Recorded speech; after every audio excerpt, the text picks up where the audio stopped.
Hai guys, Assalamualaikum warahmatullahi wabarakatuh. Ketemu lagi dengan aku Taskia di my YouTube channel.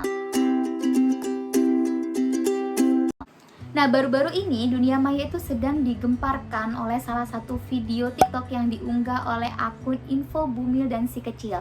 Nah, video tersebut itu menceritakan tentang seorang ibu yang janinnya meninggal setelah ibu tersebut mengkonsumsi rumput Fatimah.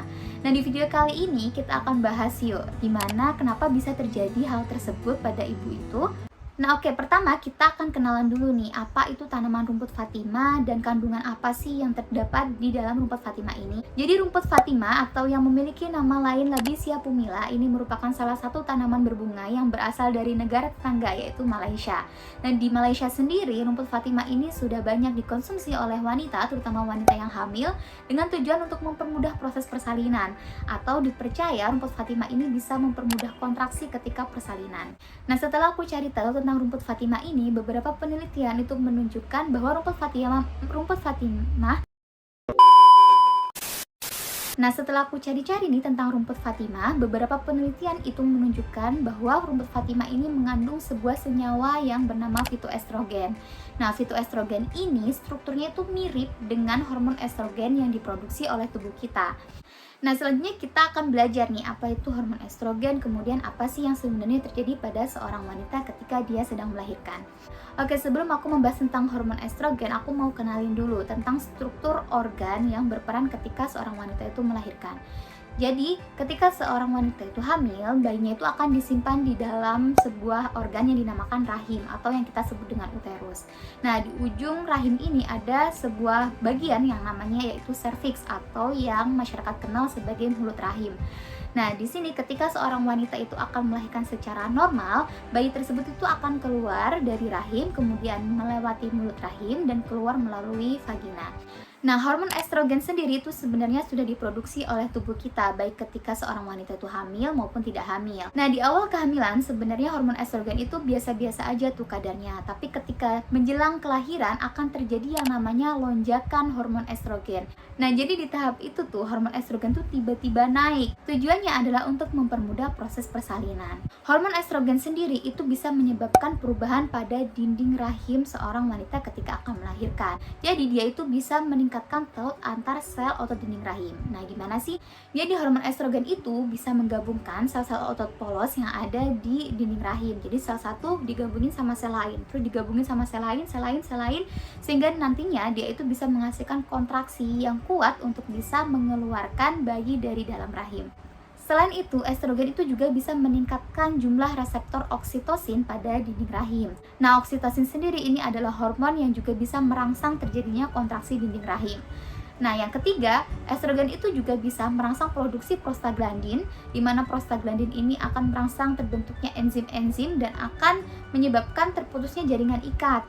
Nah, sehingga hal ini bisa menyebabkan serviks atau yang tadi mulut rahim tuh yang awalnya keras itu dia bisa lunak sehingga dia bisa dilewati dengan mudah oleh bayi yang akan lahir.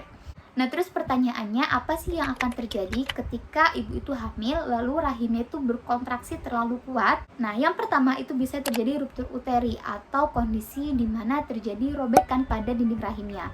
Teman-teman bisa bayangin nih, ketika rahim itu kontraksi terlalu kuat, dia itu kan tegang ya, dinding rahimnya itu tegang.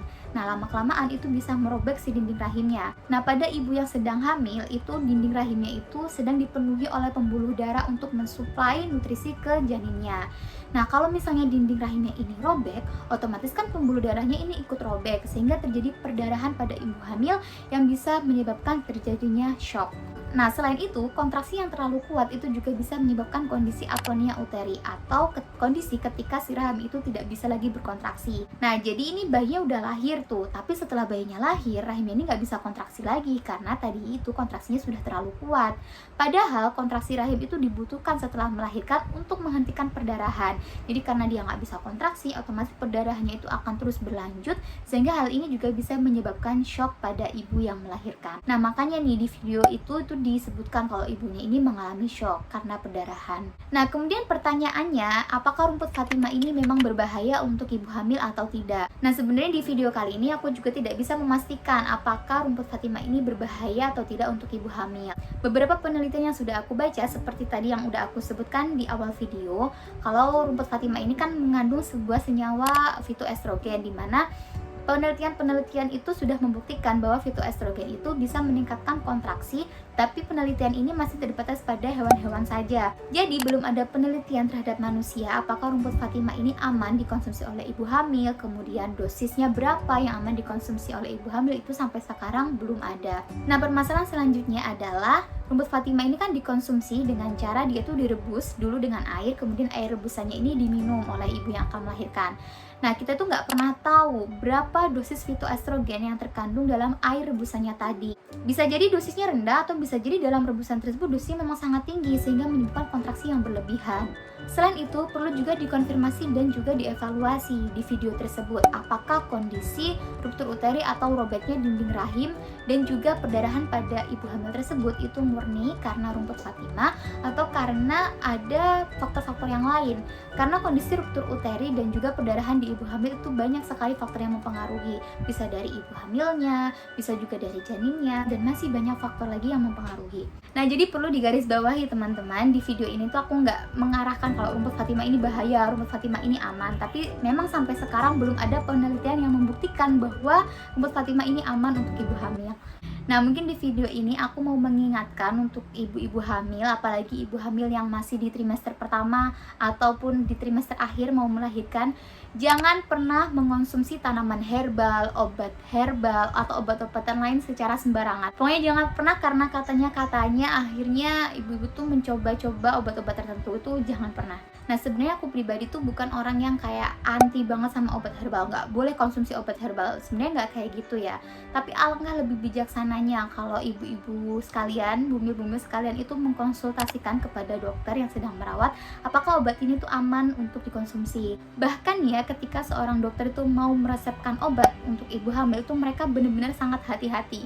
Aku tuh benar-benar dari sini tuh udah ditekankan gitu ya, udah disuruh mengingat-ingat kira-kira obat apa yang nggak boleh dikasih untuk ibu hamil, yang aman dikonsumsi oleh ibu hamil. Itu kita bener-bener harus selektif gitu, nggak boleh sembarangan ngasih obat. Nah, selain itu bumil-bumil itu nggak perlu khawatir karena secara fisiologis atau secara alami tubuh seorang ibu hamil ketika akan melahirkan itu akan menghasilkan banyak hormon estrogen seperti yang aku jelaskan di awal tadi.